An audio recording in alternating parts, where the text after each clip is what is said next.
Muy buenas noches, muy buenas tardes y muy buenos días. Good evening, good afternoon, and good morning. From Buenos Aires, Argentina, we begin broadcast number 276 of Demolishing Political Myths Talks, completely live. Thank you very much for joining us, and please remember to help us with a thumbs up against censorship. Joining us on the other side of the screen, and across the Atlantic Ocean from Madrid, Spain, is our dear Juan Antonio Aguilar. Juan Antonio, how's everything over there? How's it going? Very well. Greetings to everyone watching us. Juan Antonio, how many topics do we have for today? By the way, at an unusual time. Yes, it's already the 11th, right? Saturday the 11th, over there in Spain. Here in Latin America, it's still Friday. And precisely on Friday, in the early hours, Russia carried out a massive airstrike against Ukraine's energy infrastructure. Attacks all across the territory. In Zaporizhia, Dnipropetrovsk, Kiev above all, Kremenchuk, Nikopol, Svitlodarsk, Kryvyi Rih. Specifically, 14 power plants, both thermal and hydroelectric, were destroyed.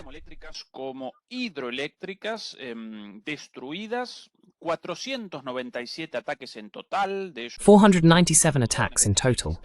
Of those, 465 with drones and 26 with Iskander missiles. Blackouts practically throughout all of Ukraine, interruption of running water supply, and in many cases also of heating. We're now going to show with images some of these things. But the question for you, Juan Antonio, as an expert in military matters, why only now? Why didn't Russia strike Ukraine's electrical infrastructure earlier, or rather, in 2022? I remember the Russians carried out an attack. Why did they abandon that strategy and only resume it now?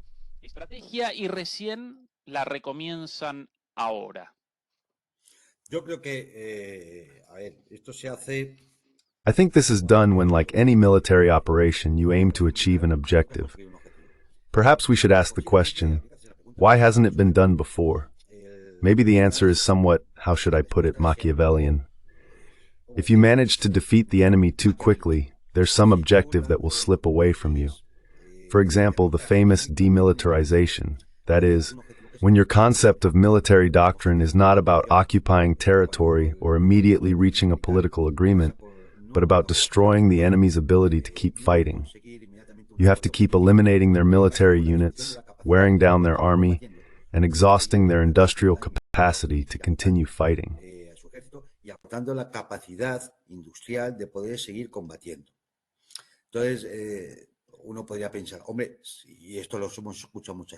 So one might think, man, and we've heard this many times, Russia should have ended this problem much earlier, right? I mean, why doesn't Russia go all in? Why doesn't it use its full military capacity? Well, I think it's because the objectives aren't what, let's say, people commonly understand as the normal way of waging war, right? The kind we see in Hollywood movies, immediately occupying the territory, reaching the capital, and planting the flag there.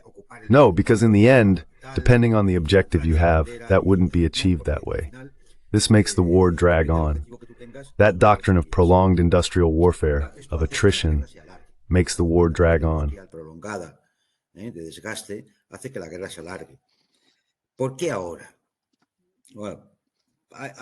Why now? Well, there are several possibilities to consider.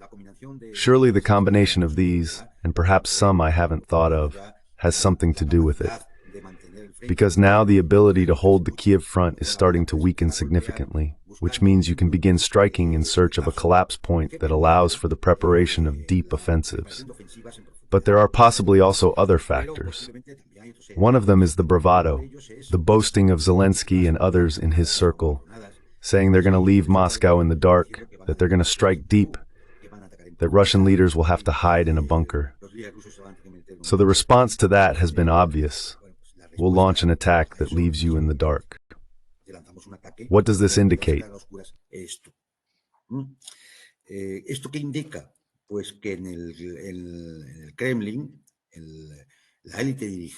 Well, in the Kremlin, the Russian ruling elite is starting to get a bit fed up. They're tired of the boasting, the swagger, the threats, especially when they also have to put up with the European leaders. So, well, it's been a clear demonstration that Russia's ability to destroy all of Ukraine's electrical infrastructure. You mentioned drinking water, industrial, railway, and other infrastructure can be applied systematically because they're not running out of washing machine chips, as we're seeing. There are still missiles, still hundreds of drones, and so on. 60% of Ukraine's electrical infrastructure is destroyed. That means that, as I heard a colleague say, what's normal in Kiev today is to hear the diesel-powered electric generators running in homes and buildings. Why?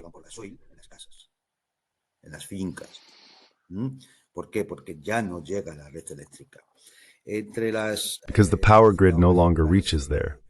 You mentioned the thermoelectric plants, the hydroelectric plants, and so on, all destroyed. That can't be replaced in a week or even a month. But on top of that, electrical substations have also been destroyed.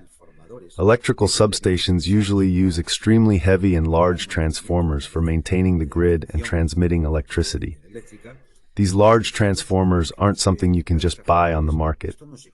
You can't just say, I'll take 3 to replace the 3 that were destroyed, or the 6 that were destroyed. They're made to order. They're extremely heavy, extremely large, extremely expensive, and made to order.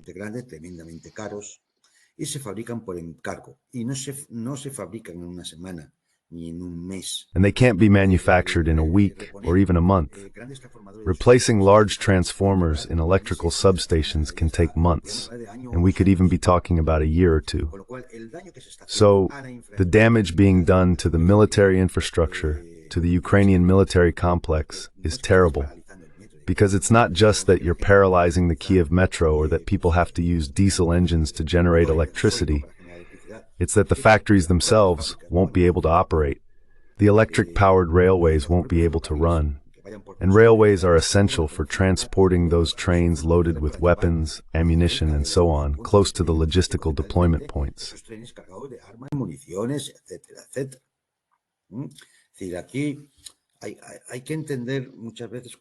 Here we have to understand many times how this thing about war really works. It's not just about having military units on the front lines to fight. Those military units eat every day. They need water every day. Many need medicine because they have chronic conditions or whatever, or because they've been wounded even if only slightly. They need care, they need attention. Every day spare parts are needed for the weapons systems. Every day the fuel tanks have to be filled. Every day tons of ammunition have to be sent. Hay que mandar toneladas de municiones. I mean, that has to be done every day along a front of almost 2,000 kilometers, where there are at this moment, I estimate, about 600,000 Ukrainian fighters. Can you imagine the logistics required for that? Can you imagine that boots wear out, uniforms tear, that the cold is coming and another type of uniform is needed? You need those 1,001 items that every military unit carries with it. Flashlights, water canteens, compasses, knives. In other words, all the equipment. And that has to be constantly maintained so that the combat units remain operational. So these Russian attack actions are a real blow to the logistical chain that keeps the front going.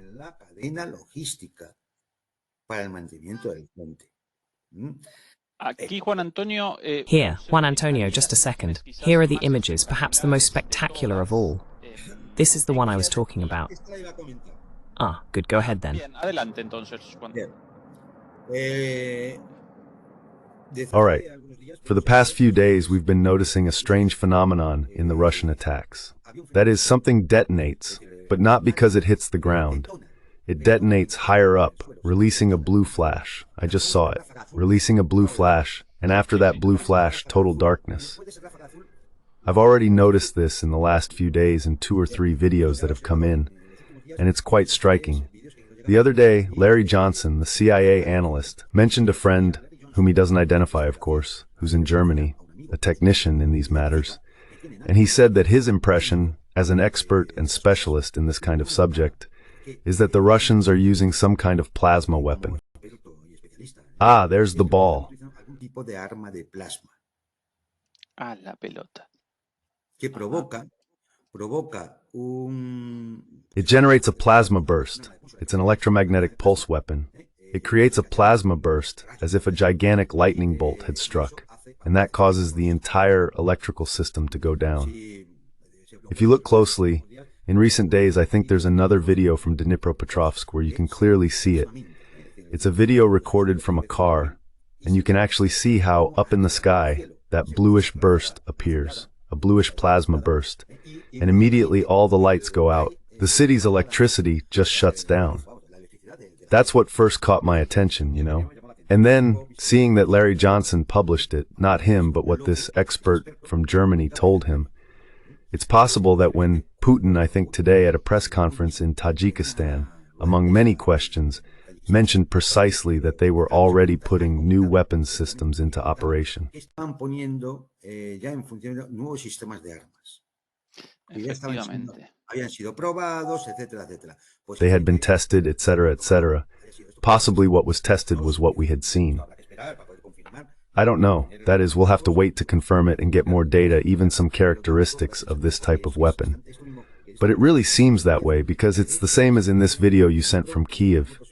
It's clearly visible in Dnipro and in other videos I've seen these days. And indeed, what happens is an impact and a deflagration in the sky, a detonation that generates a stream of blue light that could indicate a burst of plasma. In other words, well, we may possibly be witnessing another step in the development of weapons systems in this war, which will fill many pages. Va a rellenar páginas de libros de doctrina militar para el futuro.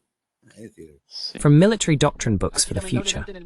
Here, unfortunately, at least on the map it's not visible, the video doesn't appear, but I remember seeing it on some Telegram channel, and that blue light also caught my attention. Something strange, out of the ordinary. Beyond that, Juan Antonio, 14 power plants and electrical substations destroyed, among them CHP-6 and CHP-5 in Kiev, those from the previous images, the Zaporizhzhia hydroelectric plant, the Dnipropetrovskaya thermal power plant, the Kremenchuk hydroelectric plant, the Dniprovsk hydroelectric plant, the Kryvyi Rih thermal power plant, and preliminary reports from the Kaniv hydroelectric plant. Truly a devastating attack. Verdaderamente demoledor el ataque. Claro, esto entra dentro un poco de la lógica de decir.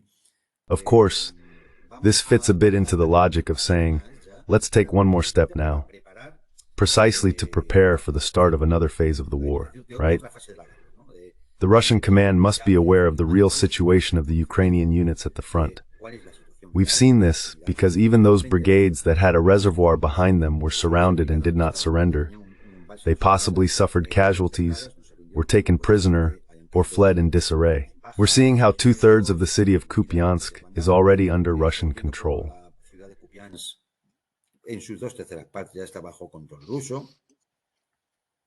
Bueno, pues es decir, el mando ruso debe tener conocimiento. Well, the Russian command must be aware of how the defensive capacity of Ukrainian units is weakening. So if you further destroy their logistics, and that also makes everyday life harder for Ukrainians, they're going to start asking questions, of course, because you can't go around threatening to leave Moscow in the dark, and then 2 or 4 hours later, be the one left in the dark yourself. I mean, here, could there be more reasons? I don't know. A warning to the West about the Tomahawk issue. I don't even think it's that, because there's been a lot of noise made about the Tomahawks here. But, I mean, I probably had some data about that somewhere.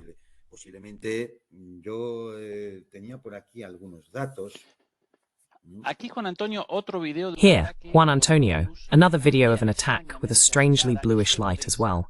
This was in Odessa, posted a little while ago. There's the attack, that one right there.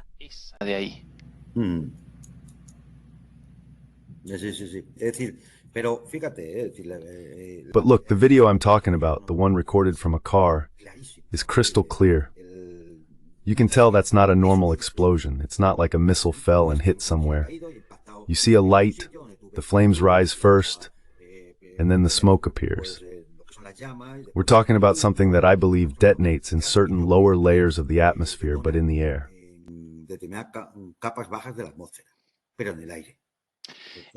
What is the effect of plasma weapons on people, Juan Antonio? Are they as deadly as conventional weapons, or do they mainly cause infrastructure destruction without affecting living beings?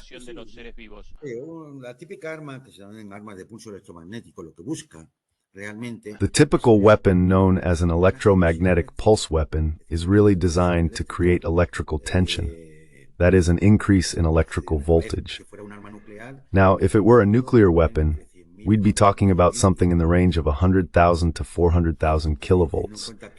Considering that normal household power lines run at 15 kilovolts, that means what we used to call a power surge of such magnitude that it would destroy any device, including, well, anything connected to the power grid, even if it's not operating.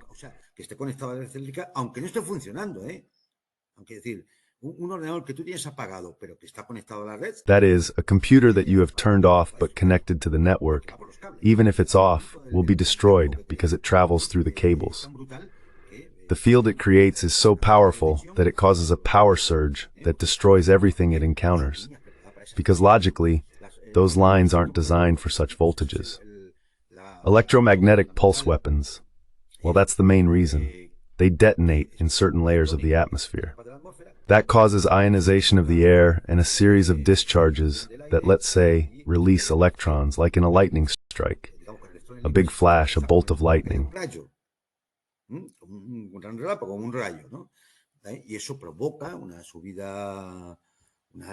And that causes a surge in voltage that logically, if you do it over electrical installations, substations, and so on, it's going to start damaging even the high voltage cables. I mean, this is the typical, other times graphite weapons have been used, right, to try to achieve similar effects by destroying high voltage lines, right? But it really looks like that's what it is. In other words, we say plasma burst, because what it's creating is a flow of electrons in the layers of air. Obviously, when that affects an electrical substation, it's going to cause a voltage surge, it's going to cause outages, and it's going to burn the lines. It's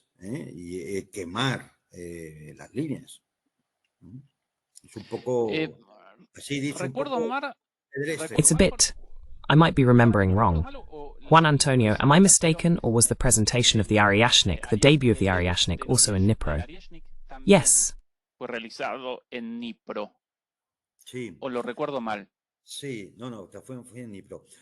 am I remembering it wrong? No, it was in Dnipro. Possibly. Let's see, some have commented, why in Dnipro? Why was the Aryashnik tested in Dnipro? Because Dnipro is where the first suspicion of the use of a weapon of this kind appeared. Well, possibly, some say, in Dnipro there's an important pro-Russian fifth column that allows for the analysis of the weapon's use almost on site. That is, they're there, and in some way they'll be witnesses. They'll be able to analyze, they'll be able to provide a series of data and pass it on to Russian intelligence about how the weapon actually worked. So logically, this should be taken with a grain of salt, right?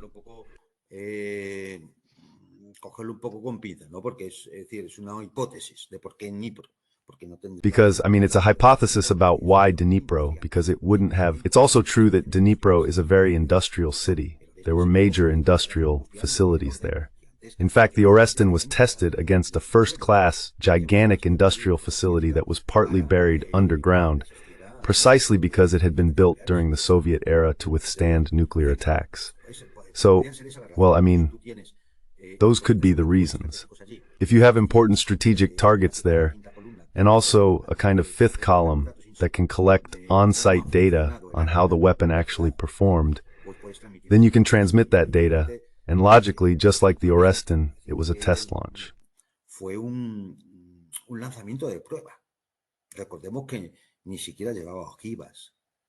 Let's remember that it didn't even carry explosive warheads, not nuclear ones, not even ordinary explosive warheads. It didn't carry any of that. In other words, the damage was caused purely by kinetic energy. When a missile with a head possibly made of some critical metal, one of those rare ones we always mention, with great hardness struck at 8,000 kilometers per hour from a high altitude. The kinetic energy alone produced the effects. So of course, but well, that still needs to be verified. There will be people trying to take pictures with their phones and so on. A whole set of data that can be sent to the general staff so they can analyze the weapon's performance, the use of that weapon.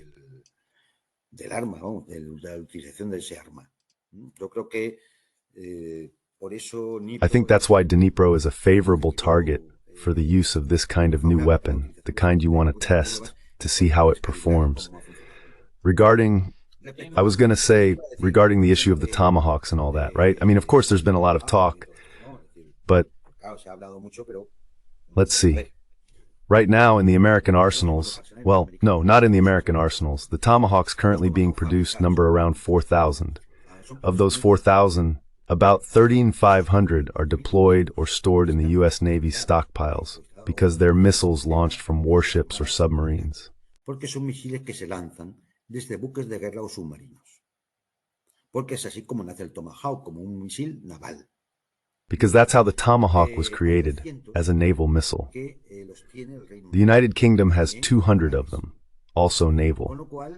So out of the 4,000, about 300 can be launched from land-based systems using the well-known American Typhoon system, but they've actually never been tested in combat. In other words, it's a weapon, a way of launching missiles that's still in testing, in development, we could say. We're talking about 300. Let's suppose they send them. How many can they send without emptying the American arsenal? What can they send?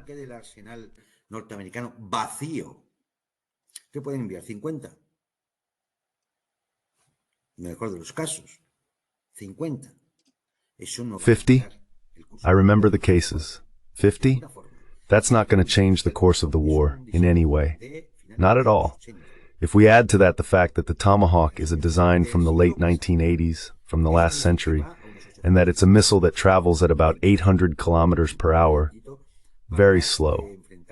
Very slow to face a layered air defense system with three-dimensional radars that can detect you from a great distance. And maybe you manage to get past a first line of radars because it flies between 30 and 100 meters high. But of course, you're not going to get through all the barriers.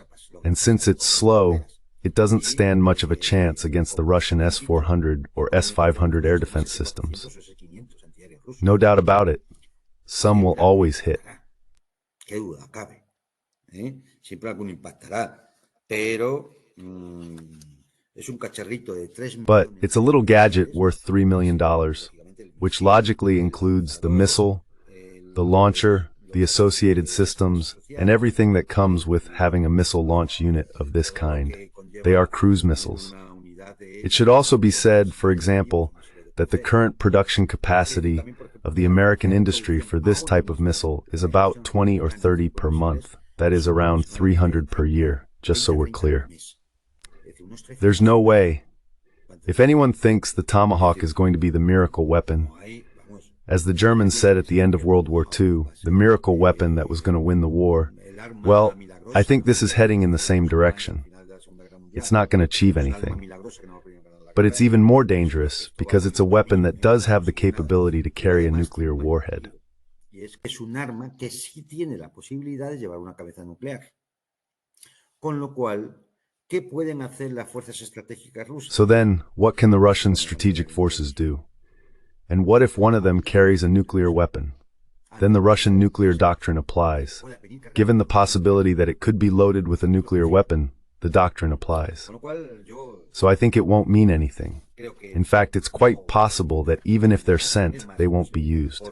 And if they are used, it might end up being another failure for the American defense industry. Therefore, I'm not sure it would be beneficial for the White House itself to do something like that. Ultimately, what we're seeing is that the logistical and production infrastructure that sustains the Ukrainian army's combat capability is clearly being wiped out. Que mantiene la capacidad de combate del ejército ucraniano. Si ya está debilitada a nivel del frente, porque obviamente. If it's already weakened at the front, because we obviously already know what the situation is there, and on top of that you weaken its own ability to produce supplies and deliver them to the front, and you make life harder for the population. After 3 years of war, with a certain fatigue, then perhaps we're witnessing the beginning of a new phase of the conflict, one that will be characterized precisely by completely undermining the Kiev regime and making it almost impossible for it to continue the war. At some point, I think I've mentioned, or some people ask me, but in the end, aren't they going to go after Odessa? It may be that Odessa doesn't fall on its own, simply because what collapses is the regime itself. Simplemente porque lo que caiga sea el propio régimen. How many questions? By the way, I just want to highlight Juan Antonio's analysis, because very few people can carry out this kind of analysis. Geopolitical, military, and technical. Juan Antonio, a geopolitical and military analyst, and also a physicist by training, if I remember correctly, right? Yes, sir. Well, that's why this preview of the possibility of plasma weapons based on those blue lights, which for any other analyst, like me, would have caught attention today, but wouldn't have led to such an in-depth analysis. Only someone like you can do something like that, Juan Antonio. So it's a real privilege to witness these analyses.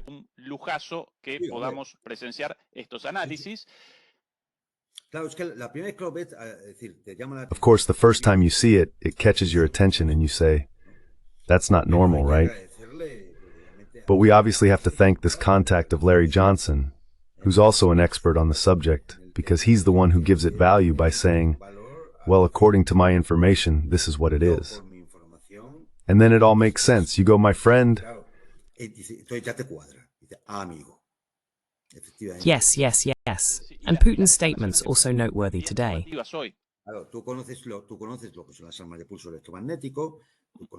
Of course, you know what electromagnetic pulse weapons are. You know the effects of that kind of, even just the effect of major electrical storms on power distribution networks. I mean, you know that from your training or whatever. So, you see those images and you're left thinking, when do you get some kind of confirmation, direct or indirect? Indirect like from Putin, right? Or direct because someone with contacts or direct information says, no, this is being used here. And then things start to make sense to you. Juan Antonio, otra pregunta sobre lo militar. Juan Antonio, another question about the military aspect. Today's attacks, if we follow the line, go along with... Can you help me here? Yes, this one. They follow the course of the Dnipro River. This is because both hydroelectric and thermoelectric plants are located along rivers. In the case of hydroelectric plants, logically, because of the need for water to generate electricity, and in the case of thermoelectric plants because of the need for cooling. Now then, the Dnipro River attacks along its course. Why didn't Russia carry out an attack on the Dnipro bridges earlier? Is the explanation the same as for the power plants? Or is there something else in this case? ¿Eléctricas o algo más en ese caso? No, yo creo que es la misma, lo que pasa es que tiene algún factor más que también hay que... No, I think it's the same thing. What happens is that there's another factor that also needs to be explained. First, these are bridges built during the Soviet era. You have to hit them with bombs, they don't fall at the first strike. But look, in the eastern area, you're going to try to cause as little damage as possible. Because it's likely that in the minds of the Russian command, there's the idea that in the end, what remains of Ukraine will end up seeing that the part that joined the Russian Federation has greater development, a higher standard of living, and a much better outlook for the future. So you try to cause as little damage as possible, especially in the area where, in some way, you want to have influence. En la zona en la que, de alguna forma, quieres tener influencia. Por otro lado, si tú lo que buscas... On the other hand, if what you're aiming for is the destruction of Ukrainian army units to eliminate their ability to fight, those units have to reach the front. If they don't reach the front, you can't destroy them. For them to reach the front, the bridges need to be there. If you cut the bridges, you're somehow preventing the kind of attrition that has taken place over these 3 years of war. If you cut the entire railway line, cut the bridges, then they won't get there. And if they don't get there, in the end you'll have an army of 1 million Ukrainians armed to the teeth on the other side of the Dnipro, and you'll always have problems. Al otro lado del Dnieper, que vas a tener siempre problemas.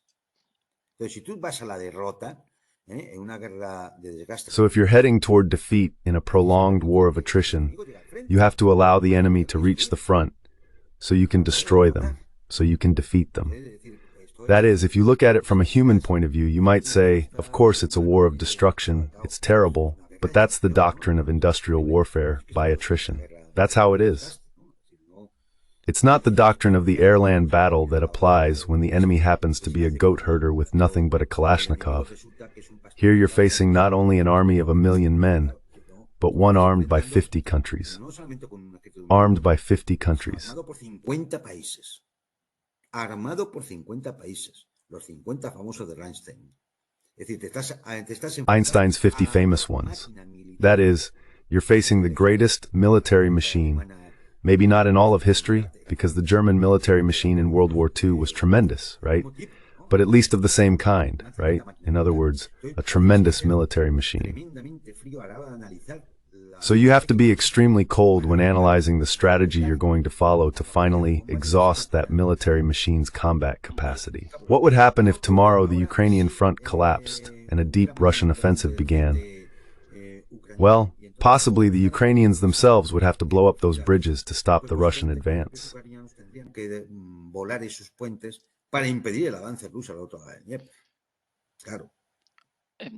Now, Antonio, maybe, to some extent, this decision also has to do with the brotherhood between Russians and Ukrainians, to put it bluntly. Because in other cases, in different situations, I remember NATO bombing bridges like crazy in the former Yugoslavia, without the slightest hesitation, brutally attacking civilian infrastructure.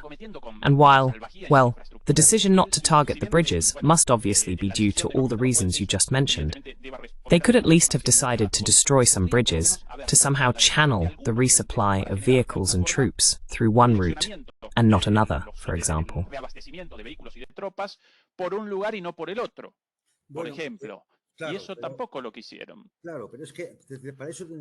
And they didn't want that either.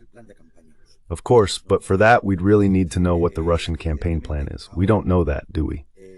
Obviously, they've been weakening the production capacity of Ukraine's industry to the point that by 2023 everything had to come from abroad. The ammunition, let's remember the anxiety Europeans felt trying to get 2 million artillery shells. Why? Because they could no longer be produced in Ukraine.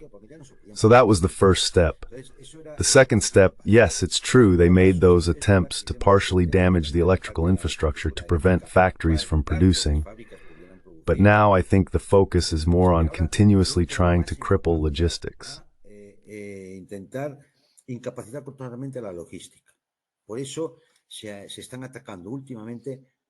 That's why railway stations and tracks have been attacked lately. In other words, because logically it's the fastest way to move the thousands of tons needed every day at the front. There's also the issue of factories, even drone factories, which don't need to be large facilities. They can be workshops in the basements of shopping centers or similar places, where relatively small drones, like commercial ones, are made. And when military intelligence or the fifth column locates these sites and passes the information to the Russian command, they're bombed and destroyed. So it's a systematic, slow process, because of course these workshops aren't exactly listed in the Kiev press.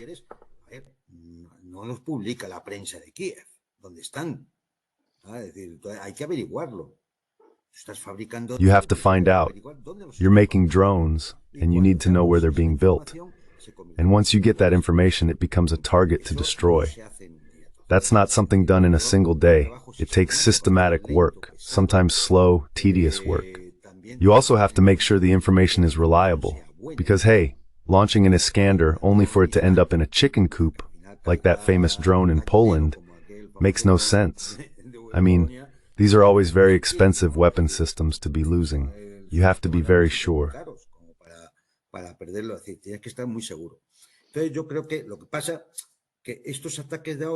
So I think what's happening is that these current attacks draw much more of our attention because, well, they're intense, they're large scale, but the systematic work is the same. These are probably targets that have been studied for weeks until it's clear they can actually be attacked, right? And logically, you combine a whole series of targets to launch a wave that overwhelms Ukrainian air defenses. A wave of 400, 500, 600, or 700 drones, 30 Iskander missiles or cruise missiles, maybe a hypersonic Kinzhal, because you need to send it to a specific local target, and if you want to be sure, it has to be with that kind of weapon.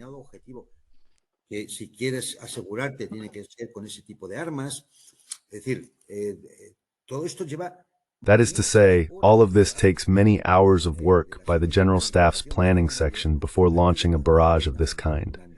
That's why you say, as we mentioned before, that it's somewhat of a response to Zelensky's bluster and so on. Well, yes, maybe that means the attack was moved up by a day or two or three, but it wasn't decided because of Zelensky's bluster. Why? Because this takes weeks of work before such an attack can be moved up. It takes weeks of work. Of course, it's not determined by what Zelensky or Trump or anyone else says on a given day.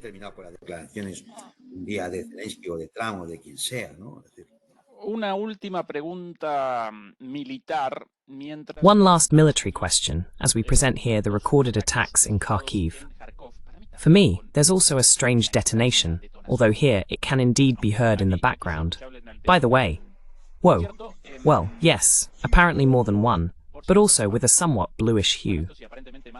One, by the way, this and all the previous videos were taken from our friendly and sister channel, Wars and Geopolitics, a highly recommended Telegram channel. Don't miss it, follow it, Wars and Geopolitics. Much better that way. One of the best, no doubt, a resource for all of us. The last question on the military side, Juan Antonio, regarding the Tomahawks. Juan Antonio, respecto a los Tomahawk, en el caso poco probable de ataques con misiles Tomahawk. In the unlikely event of Tomahawk missile attacks and the activation of the nuclear doctrine, or at least a decision to against the perpetrators of such an act. Let's remember that just as the Ukrainians cannot carry out attacks with the Storm Shadow or French Scalp missiles, they cannot conduct the operation without Western intelligence, without Western involvement. Well, in the case of the Tomahawks, even less so. How could Russia respond in a way that delivers a strong message but avoids an out-of-control escalation? What would be the logical response to such an attack, Juan Antonio? Aquí se entra ya en una zona peligrosa, bastante peligrosa.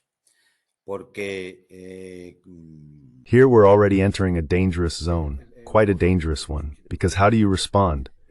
The Tomahawk, which is a cruise missile, as I said, naval, is guided via GPS. That means in the end, American satellites are needed to direct those missiles.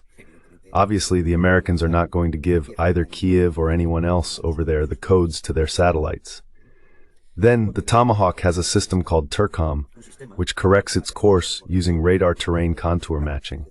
In other words, its software contains a map of the terrain it must fly over toward the target, and it compares the data from its sensor with the terrain and the map.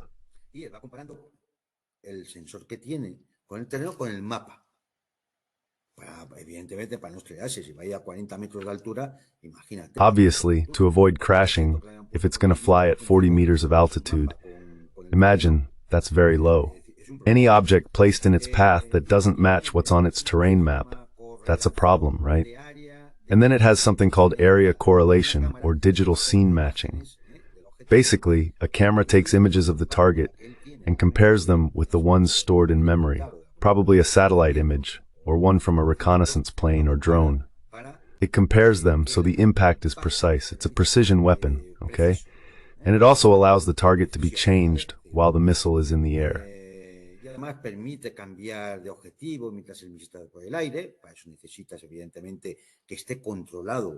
For that, you obviously need it to be controlled from where it was launched.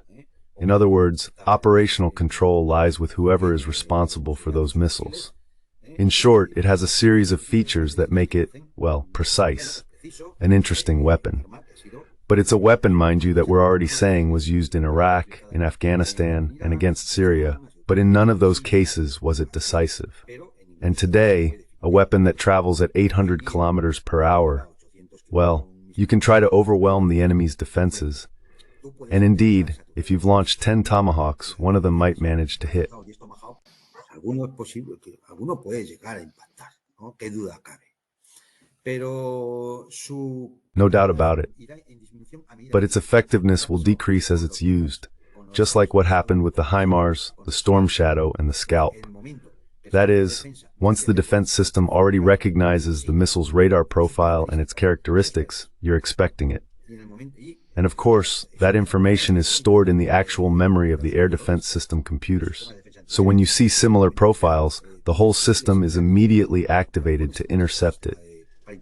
Its effectiveness, then, in the case against the Afghans, yes, it was very high. And against the Iraqis, of course. But its effectiveness now would have to be seen, because we might be in for a little surprise. So I think the first thing the Americans or the Russians would do, if they start using it, is figure out how to intercept them. Ver cómo poderlos interceptar, cómo contrarrestarlo. Eso es lo primero, lo más importante. How to counter it. That's the first thing, the most important, because maybe you don't even need to escalate.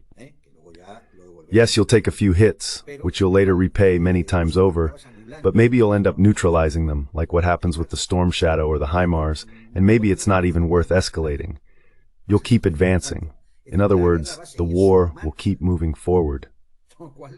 So then, why would you risk your campaign plan just because they use, 30, 40, 50 of those missiles, of which you might shoot down 40 out of 50? Would it be worth it? Let's suppose that, indeed, hey, no, they've caused damage, they're doing us serious harm, you can't intercept them easily, which I doubt. And then yes, that would warrant a response. Or a symbolic strike in Moscow, for example. A building in Moscow. Man, a building in Moscow. I mean, unless Kiev, where the institutions of the Ukrainian regime are, wants an Orestes to hit them and everything goes to hell. Well, I don't know. But it doesn't seem... I mean, damaging a building in Moscow, even if it's part of the Kremlin, even if it's... You don't win the war with that. That's for sure, but Zelensky's madness, the desperation, they might try something like that.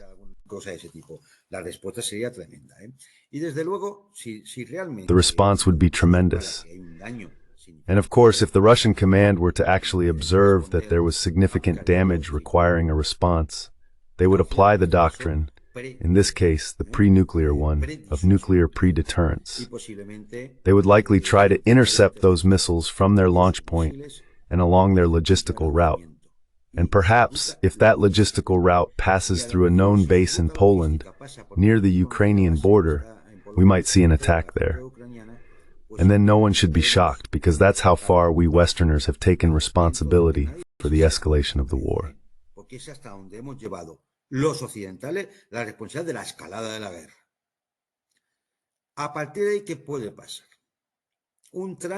From there, what could happen? A Turk says, no, no, no, I sell weapons to NATO, whatever they do with them afterward. In other words, let's understand the message. You're not going to drag me into this. I'll sell you whatever you want, because business is business, but you're not going to drag me in. So what happens in a situation like that? If that Polish base where all the Western weapons heading to Ukraine are concentrated gets a visit from an Iskander, a Kinzhal, or even an Orestes, what would NATO do then? That's why I say this game is very dangerous. Honestly, without the United States behind them, I think they would swallow it. Creo que se lo tragarían. Estarían dando alaridos durante un mes. They would be screaming for a month, saying, Russia has attacked us, and so on. But when it comes time to decide what the next step will be, they'll have to think long and hard, because we're in what the Russians call pre-nuclear deterrence. Do they want to keep going? Well, let's see if they're capable. I'm warning about the danger of this kind of joke because, as I said, the Kremlin's strategic patience may be running out. Many red lines have been crossed here, and the Kremlin has held back and held back, but at some point it might stop holding back. They even tolerated the shipment of depleted uranium ammunition. Depleted. que se mandara munición de uranio enriquecido, empobrecido. Aquí se aguantó que enviaran armas. Here we've tolerated the sending of cluster bombs, which are banned, right? We've tolerated the sending of anti-personnel mines, the HIMARS, the Storm Shadows, the Scalps, the F-16s. Well, maybe at some point this tolerance runs out. And that's what I think everyone here needs to start thinking about. How far are European leaders willing to go? Because Trump is far away. The United States is far away. And don't think a 10-megaton missile is going to fall on New York just because Zelensky and his regime need to be defended. That's not going to happen. Eso no va a ocurrir. Eso no va a ocurrir. That's not going to happen. So European leaders need to think very carefully that if they're not going to manage to drag the United States, which is very far away, into that war, what happens if, by crossing a new red line, whether this one or the next, Russia decides to respond already? Well, maybe with its Caliber cruise missiles, also land-based, which they're about to activate, right? And their range is 2,500 kilometers. The Caliber missiles. The Iskanders have a shorter range. We're talking about around 800 kilometers. But these are 2,500 kilometers. I'm just saying as an example. Take a map scale of 2,500 kilometers, place yourself in Kaliningrad, and see how far that reaches. Una última pregunta militar, Juan Antonio, y perdón por la meta. One last military question. Juan Antonio, and sorry for bombarding you with military questions, but no one can answer such difficult issues like you can. The question is as follows, a bit more general. In '62, during the missile crisis, in the context of the Cold War and the back and forth between the Soviet Union and the United States, in response to the placement of nuclear missiles in Western Europe, the Soviet Union reacted by placing missiles in Cuba. Reaccionó con la colocación de misiles en Cuba. Esto generó alarma en Estados Unidos.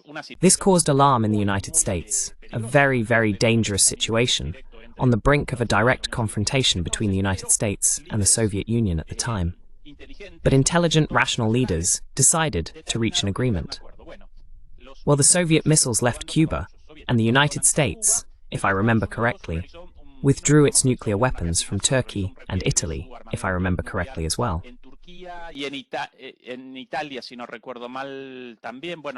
Well, I can make a mistake. Basically, it was about the missiles that were in Turkey. Right, in Turkey. Why doesn't present-day Russia use tactics of that kind? For example, sending weapons to the regime in Yemen. Not weapons that could be used against Israel, because that would trigger a geopolitical dispute with Israel, and Russia doesn't want that for various reasons. But for instance, anti-ship missiles, missiles that could be used against US warships, carrying out attacks from the coasts of Yemen at the height of the escalation in the Bab el-Mandeb Strait, for example. Or, why doesn't it send missiles to Iran, so that Iran could carry out attacks against the US base in Qatar? Not like the more symbolic attack carried out at the end of the 12-Day War, but something more significant. That way, it would be like, you poke me in the eye, I poke you in the eye too, and then we start negotiating as equals.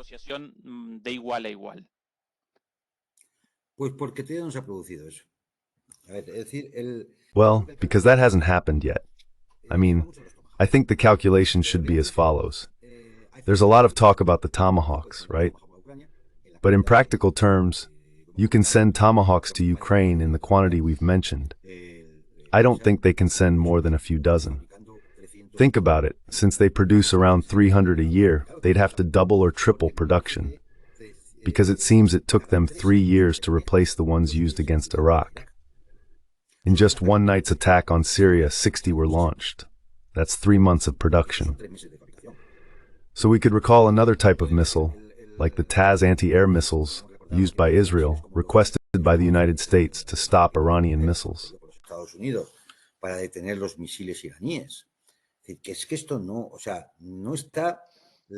The Western military industry is not prepared for a high-intensity industrial conflict because it lacks the capacity. In fact, it even has problems with cotton for artillery powder systems. They have issues with TNT production for explosives. The thing is, there isn't enough because almost all of it comes from China, raw materials that depend on China. In other words, the situation isn't that simple. So the Russian command might think, well, let's see. If I'm achieving my strategic objectives, what's the point of escalating beyond what I need? That is, there will be time for everything. There will be time for everything. As you rightly say, they could very well be supplying Iran right now, and we don't know it, with missiles or air defense systems that could cause serious damage to a potential attack on Iran.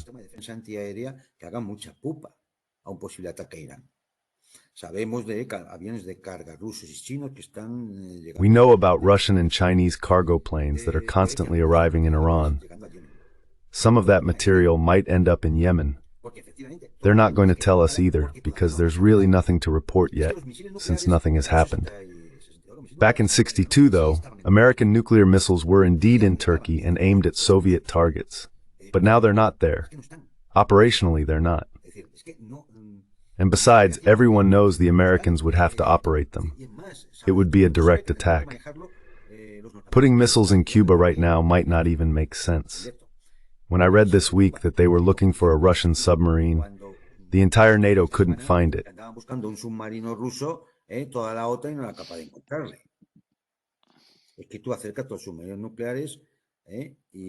The thing is, you're moving all their nuclear assets closer, and well, you could place them within a stone's throw of the American coast.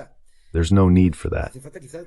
What might be needed, perhaps, is something more from a political standpoint. For example, would it be interesting to send something to Venezuela for its defense in case something happens? Well, it could be. But again, you're not going to say it. You're not going to show your hand when no one really knows whether a single Tomahawk has been sent or will be sent to Ocaña.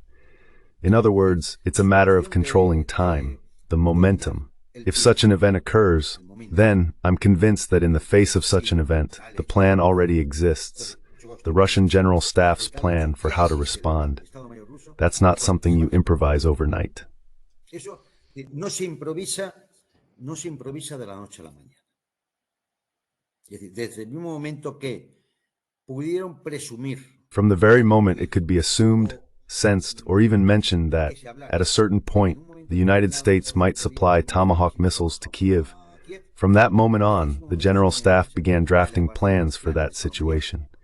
Therefore, whatever has been proposed has already been studied, and only the political leadership's decision remains.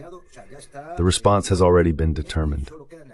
It's not something that will be improvised tonight just because Zelensky orders an attack, right? That's already prepared.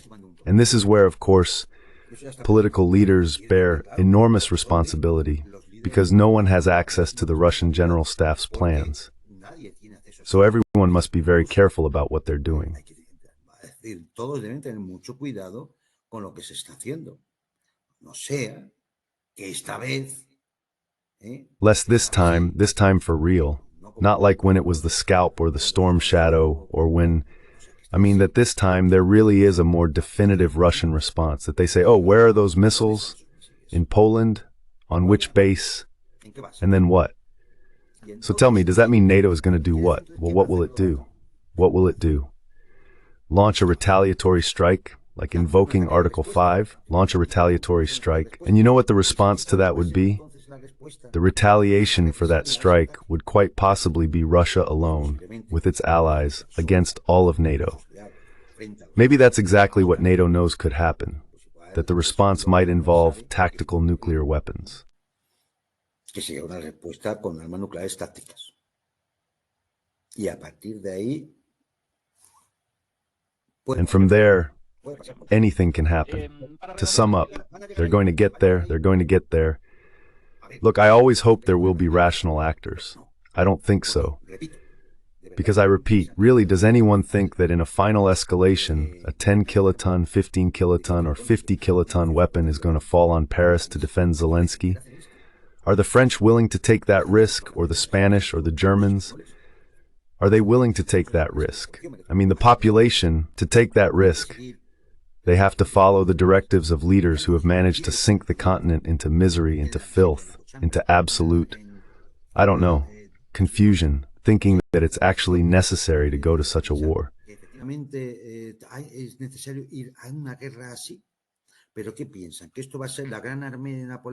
But what do they think? That this is going to be Napoleon's great army? Oh, come on, let's all go there, all the way to Moscow. To Moscow, what are we even talking about? This is nonsense. That's not going to happen. That's not going to happen. There's neither the capacity nor the will for that among Western populations. And the only one who could stand up to it, because they're on that level, would be the United States. But well, let's look at the evidence.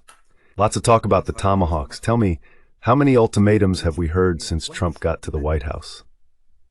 How many ultimatums?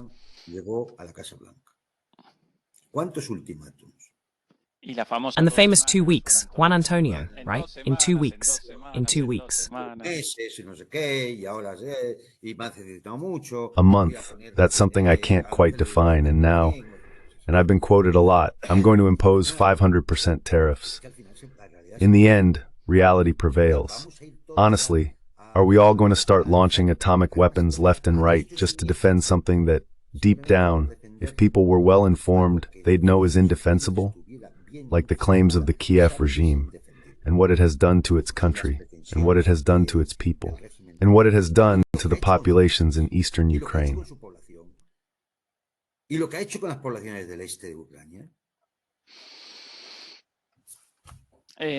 Para redondear el bloque sobre Ucrania, ¿qué imágenes tomadas el día de hoy? To close the segment on Ukraine, here we see images taken today of the graves, or rather, the pits, for the burial of soldiers in Ukraine, dug directly by an excavator in a Ukrainian cemetery, on a massive scale.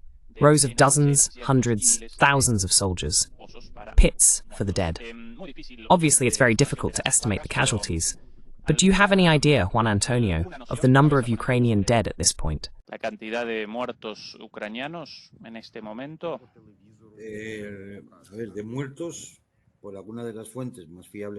Let's see. As for the dead, according to some of the most reliable sources I can access, they far exceed 700,000. As for casualties, you know that casualties aren't just the dead. Casualties also include those who are permanently wounded because they've lost an arm or because mentally they can no longer continue in the war. That is, the wounded, the missing, prisoners, deserters. We're possibly talking about more than 1.5 million, or even more. Of course, this is a bloodletting for a population. Of course we're talking, no, Ukraine had 50 million. Ukraine had 50 million when it separated from the Soviet Union.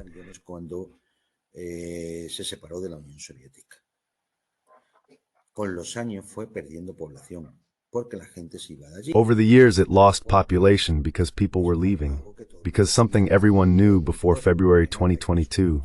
Ukraine was the most corrupt country on the continent, and people were leaving. And when the Russian military operation arrived, when 2014 came, Ukraine lost the population of Luhansk, Donetsk, in part, and all of Crimea, and another wave of Ukrainians fleeing also began. In that case, they went mainly to Russia. Later, with the military operation of February 2022, there was a great wave of refugees who came mainly to Western Europe, North America, and also to Russia.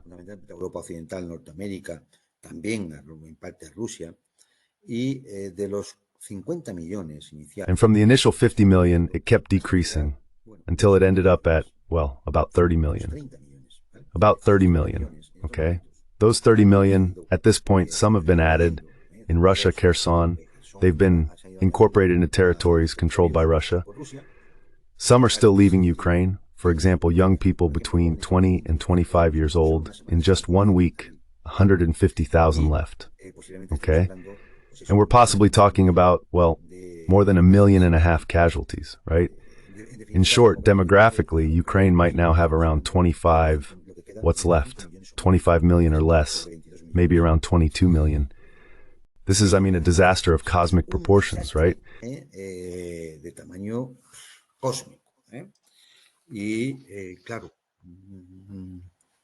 And of course, what does this mean? How many more people?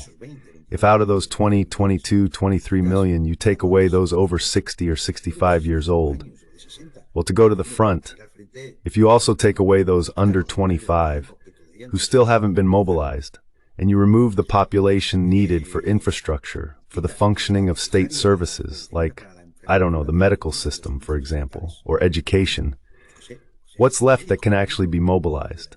What remains mobilizable? 500,000, maybe 1 million who didn't volunteer, who are being forced to mobilize, and who, if they haven't wanted to go to the front until now, will want to go even less now. Because no one wants to go to the front when on top of that, the war is being lost. Because what would you die for? For nothing, to lose the war. Combat morale, sunk. Moral de combate hundida. Entonces, ¿qué posibilidades existen de sostener? So, what are the chances of sustaining a front that is gradually weakening? The logistical chains are already being destroyed. The production chain that supports the war is being dismantled. In other words, the fate of the war is already sealed. That's why Europeans are desperate to somehow achieve either a ceasefire, freeze the conflict, or de-escalate it through U.S. intervention. Of course, because if not, it's lost. If not, it's lost. It's over. Cheer up. It's over. That doesn't mean it will end tomorrow. It could end in 3 months if the regime collapses or the fronts collapse. But if not, we could easily spend the rest of this year and the next still entangled in the conflict until the operational objectives of the campaign plan are fulfilled. Operativos del plan de campaña. Bien. Sobre el próximo tema, sencillamente vamos a realizar. All right. Regarding the next topic, we'll just do a quick review since Fernando presented it in detail about an hour ago. En detalle hace una hora aproximadamente. Aquí Peace Prize for 2020. El anuncio el día de hoy. Here's today's announcement. And committed champion of peace. El premio del Nobel de la Paz de este This year's Nobel Peace Prize 2025 goes to a champion of peace, to a woman who keeps the flame of democracy burning in the growing darkness. En la oscuridad creciente. The Norwegian Nobel Committee has decided to award The Norwegian Nobel Committee decided to award this year's Nobel Peace Prize to Maria Corina Machado. She receives the Nobel Peace Prize. She is receiving the Nobel Peace Prize A María Corina Machado, quien To Maria Corina Machado, who will receive the Nobel Peace Prize for her tireless work in promoting the democratic rights of the people of Venezuela. just and peaceful transition y por su lucha por una transición justa y And for their struggle for a just and peaceful transition from dictatorship to democracy. is one of the most extraordinary examples of civilian courage.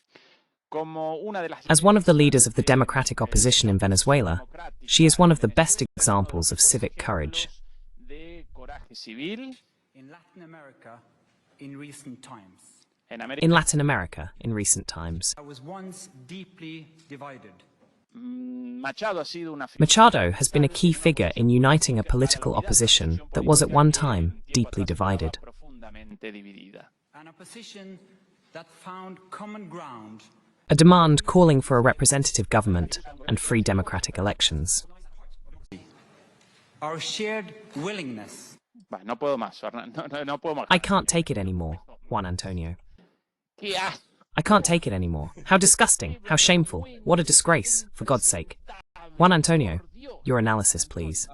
Tu análisis, por Yo favor. creo que, es decir, a estas alturas ya de la película, I think that, at this point in the game, talking about the Nobel Peace Prize is talking about something that has no value at all. What surprises me, and that's why I think Trump doesn't really get it, is that Trump was so interested in getting the Nobel Peace Prize. The Nobel Peace Prize is a damn joke. They gave it to a genocidal figure like Kissinger. They gave it to someone like Obama, who bombed 7 or 8 countries. In other words, the Nobel says a lot about Trump's personality. That desire for the Nobel Peace Prize is incomprehensible because it has no value. It's an insult. It's something repugnant. It must be said, although I know all of this is political decision-making, that the Peace Prize is not awarded by the Swedish Academy of the Nobles.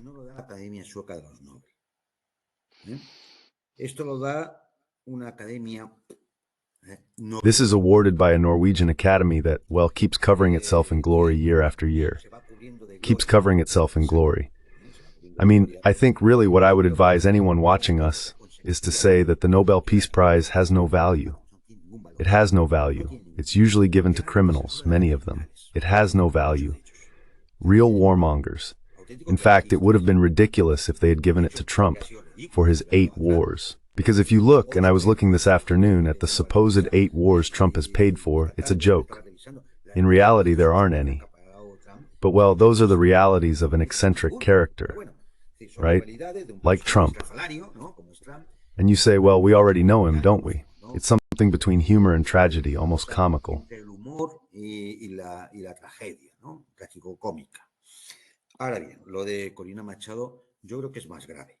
Now then, the thing about Corina Machado, I think, is more serious. It's more serious. If they gave it to Trump, you would have said, of course, man, he bought it. I mean, Trump is like that tax. We already know what he's like. But for them to give it to Maria Corina Machado, let's see, Maria Corina Machado, the thing is, people of course don't know. I imagine many Venezuelans might know, and if some of them are watching us, yes. But I know, for example, that among Spanish public opinion, there are very few people who know that she has always been a CIA asset. That she's someone who often, and not long ago, makes statements like the one she made just recently to Fox News a few hours ago, saying that Venezuelans should be grateful to Trump if he bombs the country.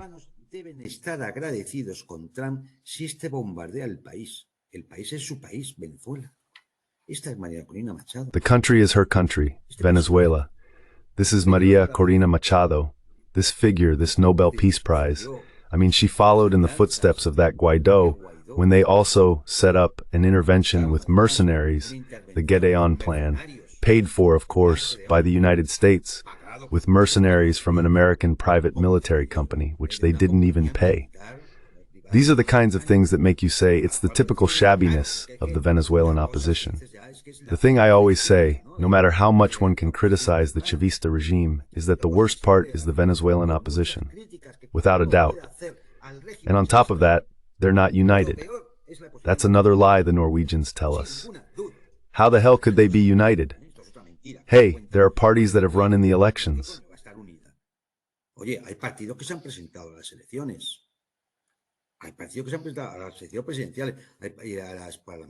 the party that ran in the presidential and parliamentary elections, to the party that ran in the governor and mayoral elections, even some from the opposition have won, have gained positions, or got a governorship or some mayoralties. So therefore, it doesn't represent everyone. But there's also another issue. If what they wanted was to strengthen that democratic opposition through those elections, which if you like, we can talk at length about what was behind all that, the records, the elections, and so on, then why didn't they give it to Edmundo González Urrutia, who is the elected president? I don't know why. This lady made up a story that some guys on a motorcycle had kidnapped her, and then it turned out it was all a lie.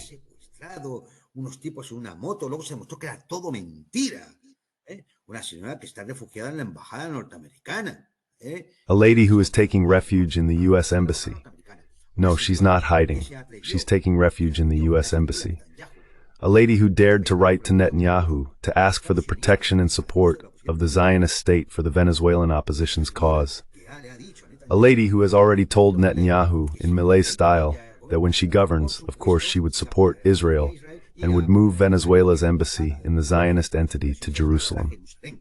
This is Maria Corina Machado, a lady who has corruption cases and has a lot to explain about where much of the money used by the Venezuelan opposition has come from.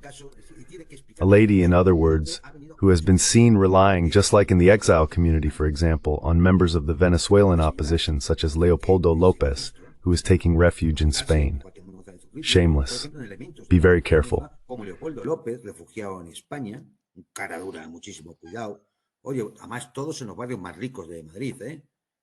Hey, and besides, all of them live in the richest neighborhoods of Madrid, huh? Julio Borges, who left Venezuela after the hit and run where he killed a child and now he's fled. I mean, if you start talking about them one by one, there's nothing to hold on to. And then, well, this lady, who's completely unhinged, totally unhinged, is the one they give the Nobel Peace Prize to. Well, look, this is no glory for that lady, no glory for the Venezuelan opposition. What it is a matter of disgust and revulsion for what the Norwegian Nobel Academy gives out, and this damn Peace Prize, which is useless. I'm sure that if you have that little Peace Prize certificate, I could tell you exactly where in your house you could put it, so it might actually serve some purpose.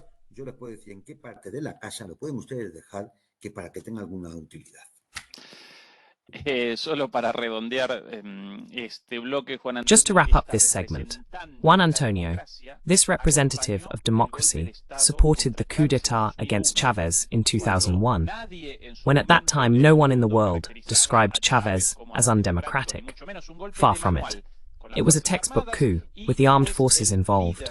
And afterward, the leader of the Democratic Center, a businessman from Fedecámaras, was installed as president and immediately decreed the dissolution of the National Assembly, naturally of the national government as well, of the Supreme Court, of absolutely everything.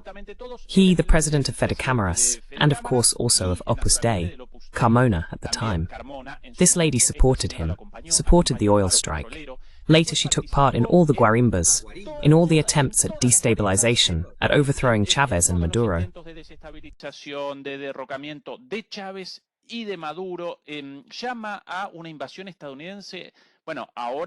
She's calling for a US invasion, well, now more than ever.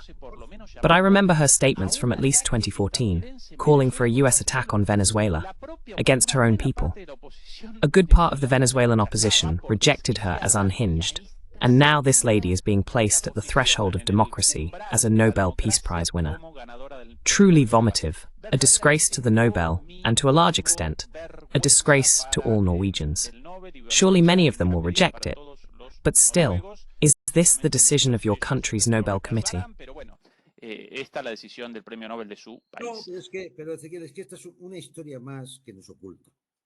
No. But this is just another story they're hiding from us. I mean, you ask people and they won't know.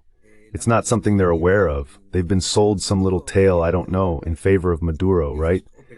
You say to them, but who is Maria Corina Machado? Most people don't even know who she is. Because this lady, deep down, is nobody. She's a posh woman from Venezuela's upper classes. The same upper classes that have always been stealing the money. And now, too, they bring it to Spain, where they buy buildings in Madrid's most luxurious neighborhoods. This is the Venezuelan opposition. It's just that since I've had to go head-to-head with them for a long time on TV channels, I know them perfectly well.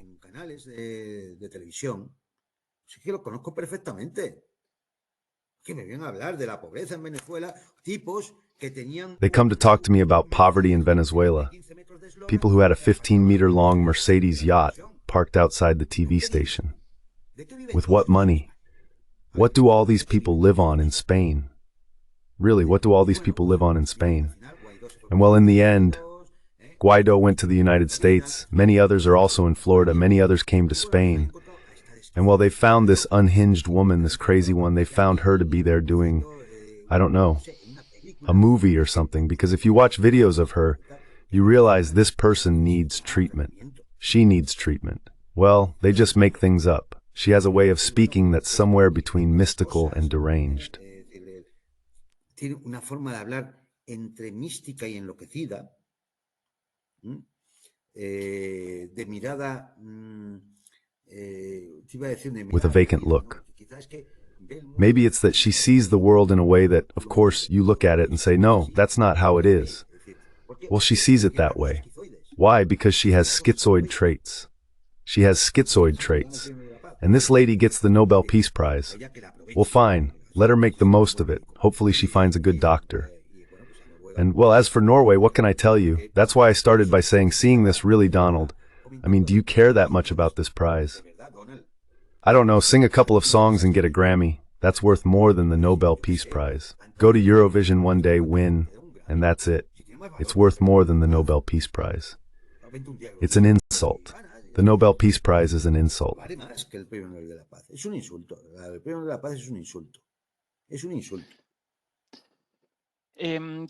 It's an insult. As a final topic, dear Juan Antonio, the situation in Gaza with the start of the peace plan, the beginning of the ceasefire, the withdrawal, the pullback of the Israeli armed forces to the yellow line included in the peace plan imposed by Trump. These are some images recorded today, but at the same time, as always, the violation of this agreement by Israel. Here are images of the multiple attacks on Gaza, in this case carried out by helicopters. Yesterday we showed tank attacks in Gaza. Well, here are some more images. What's your reading of the situation there, of this plan, of Netanyahu's situation? So what analysis, what interpretation do you make? Bueno, ¿qué análisis, qué interpretación realizas? The first thing is that we clearly understand what we're seeing. We're looking at a peace plan that, of course, is not finalized. We're talking about a first phase in which there is simply a ceasefire, a prisoner exchange, and a withdrawal of the Zionist army's lines up to a certain yellow line. But let's be clear so everyone understands. 53% of Gaza's territory remains under the control of the Israeli occupation forces.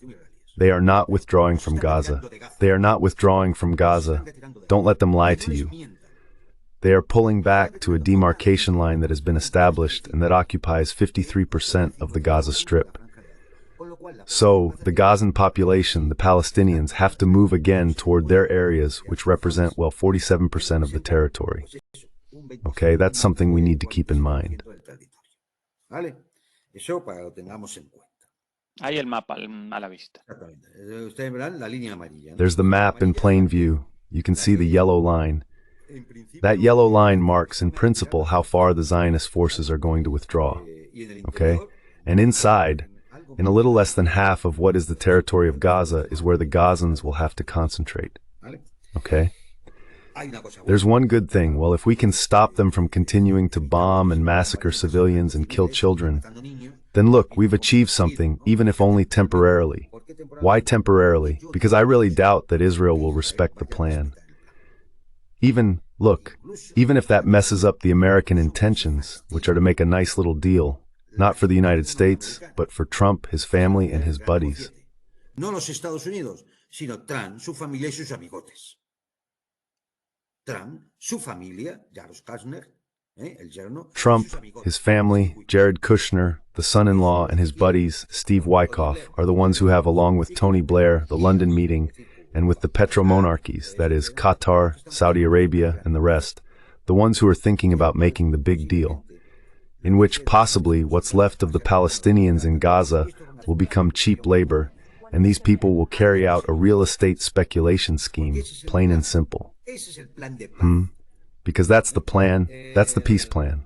The plan, logically, of Kushner, of Jared Kushner, with Tony Blair, with the Saudis, with the French, who are also involved in the matter. Well, then now, I think Israel won't even respect that. Bien, entonces, ahora bien, yo creo que Israel ni eso va a respetar, porque Israel no ha respetado nunca, ni de ninguna resolución. Because Israel has never respected a single United Nations resolution, nor any resolution of the International Congress, nor any agreement. It didn't respect Camp David, it didn't respect the Madrid agreements, it didn't respect the Oslo agreements. Why would it respect this one now? It hasn't even respected the ceasefire in Lebanon. It has continued bombing in Lebanon. Why would it respect this one? No. Simply put, in this way, we are lowering international and global public opinion pressure on the Zionist state, which was starting to become dangerous, because even more than 50% of Americans were already against Israel, and that was starting to become very dangerous, very dangerous. Even between the lines, Trump let it slip. Muy peligroso. Incluso entre líneas se le ha escapado a Trump. El hecho de que, bueno, ahora todos volverán a... The fact is that, well, now everyone will love Israel again. I mean, in other words, everyone had stopped loving Israel. That was very dangerous. And then, well, since one can take a look back, right, and say deep down what's behind it. Not his family, his buddies, right? But for Israel itself, Well, because its military operation has actually been quite disastrous. It failed to crush the Palestinian resistance because Hamas and the rest of the resistance organizations still exist. It failed to break the will of the Palestinians because the Gazans haven't left. They're still there, and in fact, they're coming back.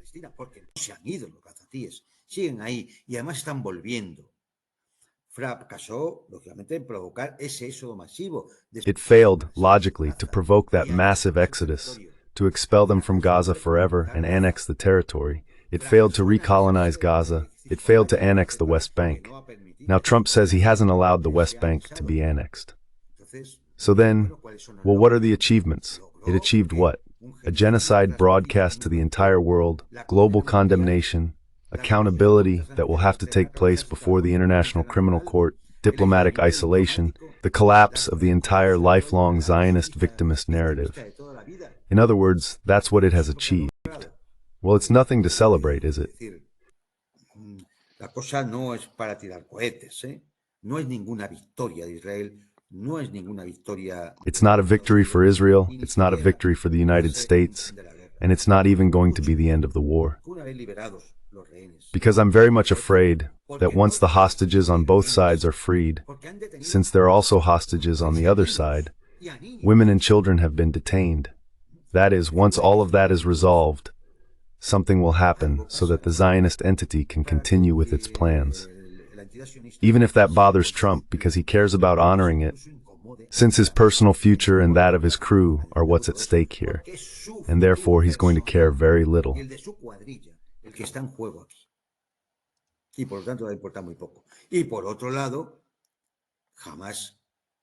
And on the other hand, Hamas and the resistance have said they will not hand over their weapons and will not allow a foreign occupying force to set up a neo-colonial administration to exploit Gaza, whether in real estate, tourism, or whatever else, and also the gas fields off the coast of the Strip.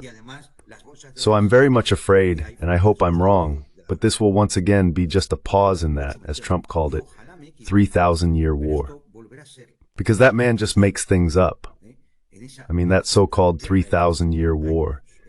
Unfortunately, it will once again be a pause, just like after the Oslo Accords, or the Camp David Accords, or so many other things we've already seen time and again in that part of the world. Right?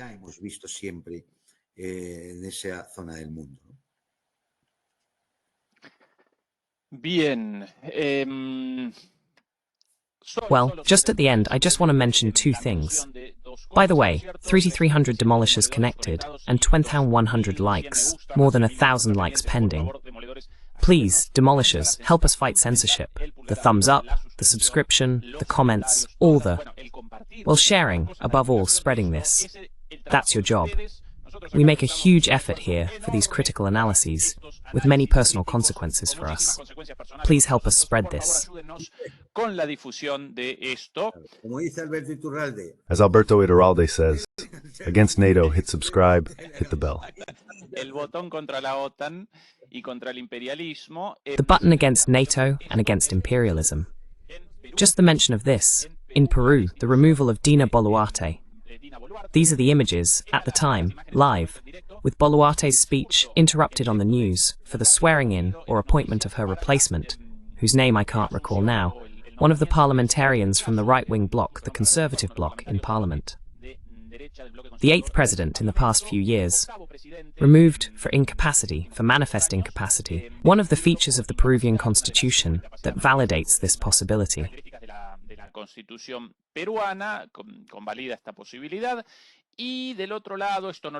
And on the other side, we're not going to present this today, we'll present it tomorrow, with Fernando. The madness in Argentina, with an occupation government and the economy already directly, openly taken over by the Secretary of State.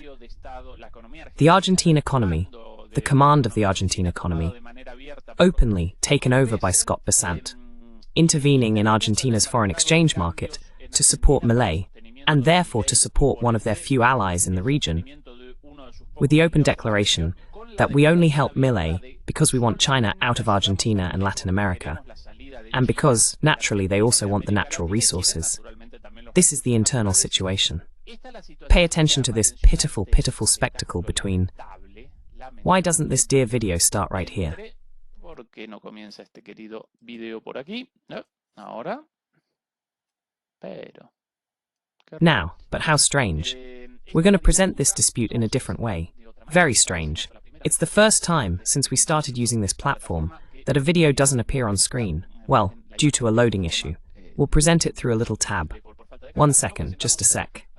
There we go. This one here. Now it's working, right? This, visible over there. Good. Shared as a tab. Well, this is the final bout, the last round between two deputies from Milei's party, La Libertad Avanza, from the parliamentary bloc, the legislative bloc of Milei's party, La Libertad Avanza. One of them holding the floor, Lilia Lemoyne, Milei's second-in-command politically, his makeup artist, basically, and also a cosplay expert. Básicamente, y además una experta en el cosplay. Cosplay llaman, Juan Antonio, a estas personas disfrazadas de personas. Cosplay, they call it. Juan Antonio. These people dressed up as anime characters. She's been quite good at it so far. So, to Milei's right, a cosplay enthusiast and makeup artist. And to his left, or actually both to his right rather, his sister, Milei's nurse. Because, well, of Milei's psychological issues. He suffers from panic attacks, poor guy, sometimes even soils himself, with clear videos of him walking like a duck, poor thing, with poop in his underwear. And this, in Parliament, right in the middle of Parliament. This was the situation yesterday, another round, another fight between these congresswomen within the same party. Attention, the girls came to blows. Marcela Pagano, who recently left the La Libertad Avanza bloc, and Lilia Lemoyne, still by Milei's side. La Libertad Avanza y Lilia Lemoyne todavía al lado de Milei.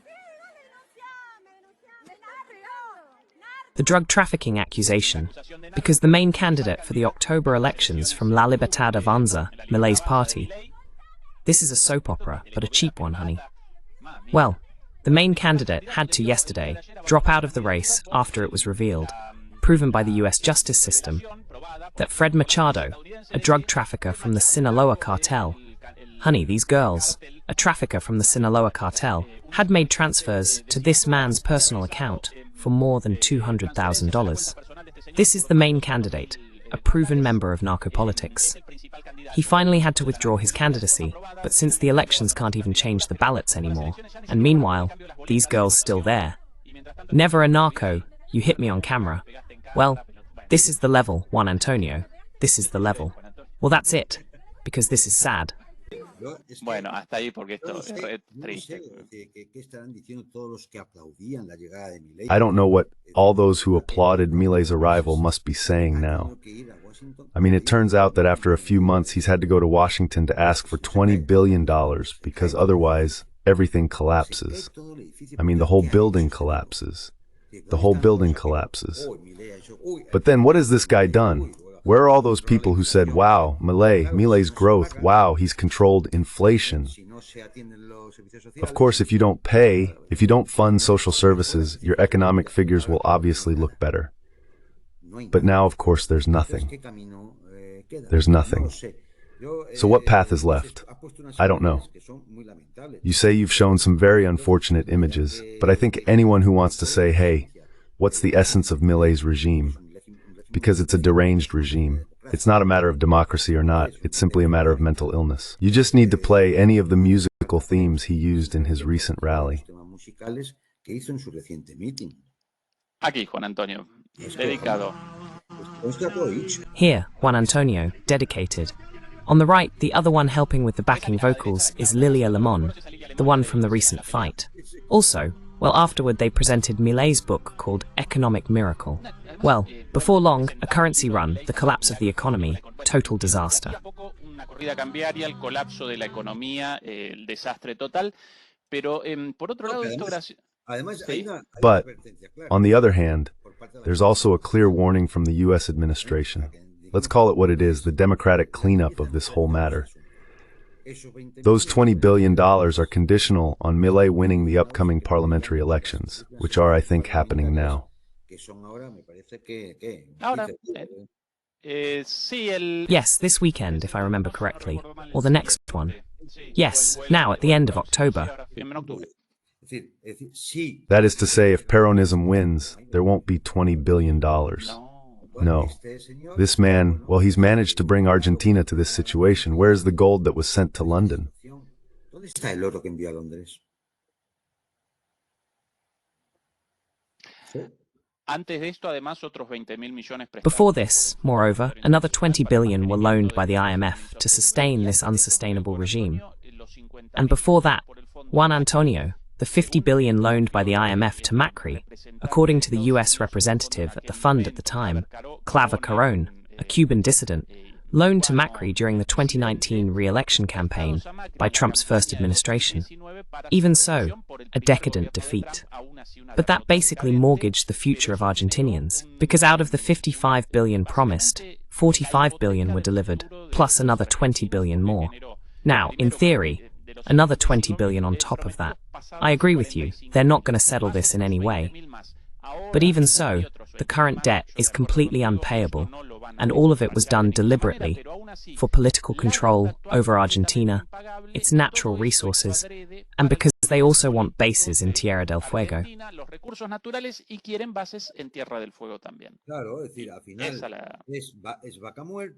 Of course, I mean, in the end, it's vaca muerta. It's the drinking water from the Guarani aquifer, the triple border. And they're indeed control over another passage, the one between Argentina and Antarctica, and a paw stuck into Antarctica. I mean, Argentina has become a very clear example of the neo-colonial and imperialist policy of the Anglo-Zionist powers. A textbook example, really, maybe even excessively exaggerated and cartoonish. Well, of course, what kind of character is he? Another lunatic. But then again, look, when we start reviewing things, man, this is scary, huh? Because Boris isn't doing too well. Peru is a complete mess, always. There's always someone meddling there. Milei over in Argentina, Maria Corina in Venezuela. María Corina en Venezuela. Oye, es que hay mucho. Listen, there are a lot of idiots around here, you know? I mean, one should really ask. And in the end, hey, to the people, the ones who vote, you have to say, come on, a bit of seriousness, right? Take things seriously. There was this guy, and with Milei's background on top of that, going around with his car, the chainsaw, and all that. Does anyone really think he's a reasonable person to run a country in such a complicated situation as Argentina's? I don't know. Look, the country's growing the most in the world. India, for example, right? China, Xi Jinping, Modi. Do you see clowns like Milei running those countries? Well, as an acquaintance once said, when you run out of motivation, if you're not good enough, just copy.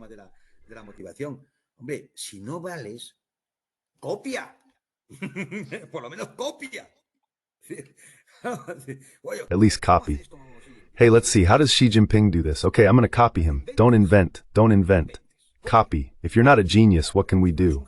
Not everyone is going to be brilliant, right? Or a genius. Well then, copy. No, here comes the first clown of the moment, showing up with a chainsaw with that hair that I don't know if he stands under some electric heater to make his hair stand up. I don't know. He starts singing. Well, I mean, as a Spaniard, when I hear him sing that Nino Bravo song, the one he sang at that concert you just played, I swear, if I had him in front of me, I'd punch him in the face. Yo si la tengo delante, yo le parto la cara. Pero por estética. But for aesthetics, I'd smash his face in. I mean, he's a despicable character. And still in Spain, there are right-wing patriots who invite him here as if he were a great leader. And Trump is going to receive him in the White House in a few days. But well, this world is going very badly. If this kind of person is in charge of millions of people, not just millions, hundreds of millions of people. Americans are 300 and something million. And if we add the Americas, we're talking about hundreds of millions of people. That people like this hold the reins of the future of those populations.